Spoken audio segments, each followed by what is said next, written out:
बच्चा है जी।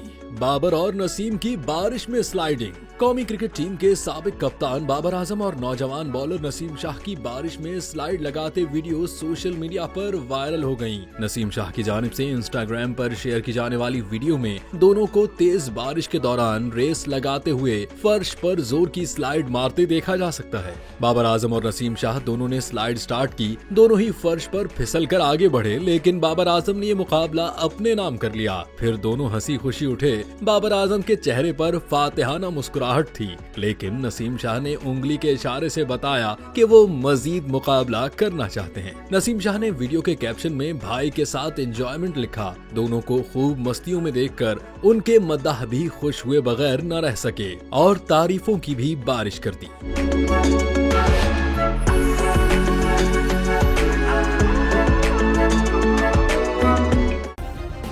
सब्सक्राइब करें और बेल दबाएं ताकि कोई खबर रह न जाए।